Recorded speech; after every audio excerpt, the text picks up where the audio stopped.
Hello everyone. आज की इस वीडियो में हम बात करने वाले हैं फेविफ्लू टैबलेट के बारे में, जो कि इसका इस्तेमाल mild to moderate corona positive patients में इसका बहुत ज़्यादा इस्तेमाल किया जाता है और ये इमरजेंसी कंडीशन में इसे इस्तेमाल करते हैं। इस मेडिसिन का इस्तेमाल बिना डॉक्टर की देख के बिना इस्तेमाल नहीं किया जाता है। तो आज की इस वीडियो में हम यही बात करने वाले हैं फेविफ्लू मेडिसिन के बारे में, जो कि इसमें कॉम्बिनेशन है फेविपिराविर, जो कि एक तरह का एंटी वायरल ड्रग्स है। इसका इस्तेमाल वायरस इन्फेक्शन को ख़त्म करने में इस्तेमाल किया जाता है। तो आज की इस वीडियो में हम यही बात डिटेल में जानने वाले हैं। फेविफ्लू 400 कॉम्बिनेशन जो भी मेडिसिन है, इसमें कॉम्बिनेशन क्या है, कॉम्बिनेशनों का क्या वर्क है, कौन-कौन से पर्पज़ों में फ़ायदेमंद है, क्या डोज़ है, क्या साइड इफ़ेक्ट है, किसे नहीं लेना है, यह सभी बातें हम इस वीडियो में बात करने वाले हैं। तो बात करते हैं फेविफ्लू 400 मेडिसिन, जो कि एक तरह का टैबलेट फॉर्म में यह मेडिसिन अवेलेबल हो जाती है। ग्लेनमार्क कंपनी की बनाई हुई मेडिसिन है।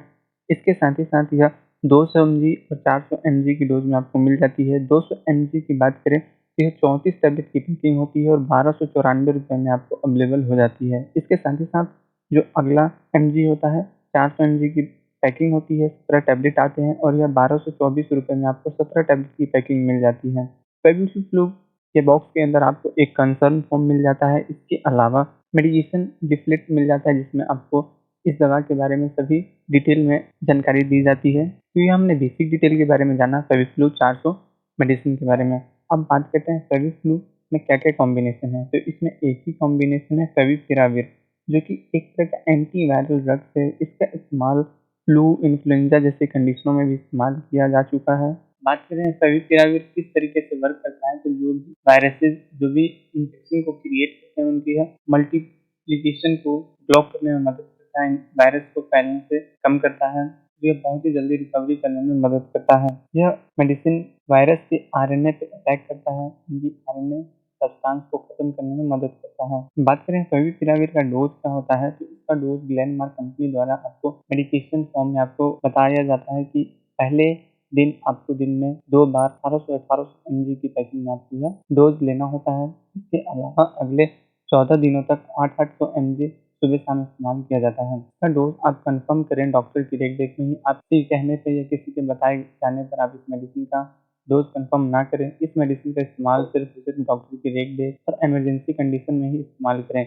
यह सिर्फ और सिर्फ ग्लेनमार्क कंपनी के द्वारा जो बताई गई डोज है। डोज आपकी डिपेंड करती है कि आपकी एज क्या है, आपकी कंडीशन कैसा है, आपका वेट क्या है, इन सभी पे डिपेंड करता है कि आपका डोज कितना होना चाहिए।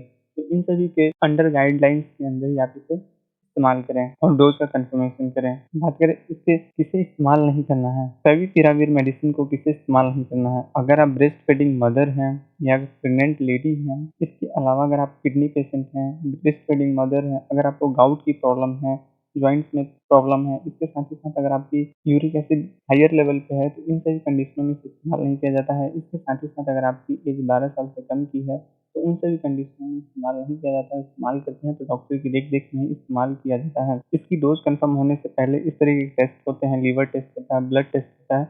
उसके बाद ही इसका डोज़ और किसे लेना है, किसे नहीं लेना, ये सभी बातें तय होती हैं। तो ये लीवर टेस्ट और ब्लड टेस्ट पे भी डिपेंड करता है। बात करें फेविपिराविर का क्या साइड इफ़ेक्ट हो सकता है, तो इसके इस्तेमाल करने से डायरिया हो सकती है, यूरिक एसिड का लेवल बढ़ सकता है। इसके अलावा व्हाइट ब्लड सेल्स काउंट कम हो सकता है, लीवर में एंजाइम बढ़ सकते हैं। इसके अलावा साइकोटिक प्रॉब्लम भी आपको हो सकती है।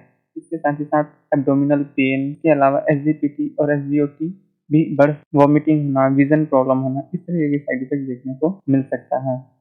तो इस मेडिसिन का इस्तेमाल डॉक्टर की देख-रेख में करें और यह एक तरह का शेड्यूल एक ड्रग्स है। इस मेडिसिन को लेते वक्त इस बात का भी ज़रूर ध्यान रखें कि अगर आप मेल या फीमेल पार्टनर है तो इंटरकोर्स ना करें इस मेडिसिन को लेने के दौरान। इसके साइड इफेक्ट के कारण बेबी में अच्छी तरीके से डेवलपमेंट नहीं हो सकता है। इस तरह की प्रॉब्लम्स हो सकती है इंटरकोर्स करते इस मेडिसिन को लेने के दौरान। तो इस मेडिसिन को लेते वक्त के दौरान आप इंटरकोर्स ना करें मेल या फीमेल पार्टनर हैं तो यही था फेविपिराविर मेडिसिन के बारे में जानकारी। अगर आपको वीडियो और ये जानकारी लगी तो प्लीज़ लाइक कीजिएगा और हमारे चैनल को सब्सक्राइब कीजिएगा। आपको ये वीडियो को देखने के लिए बहुत बहुत धन्यवाद। Thank you for watching.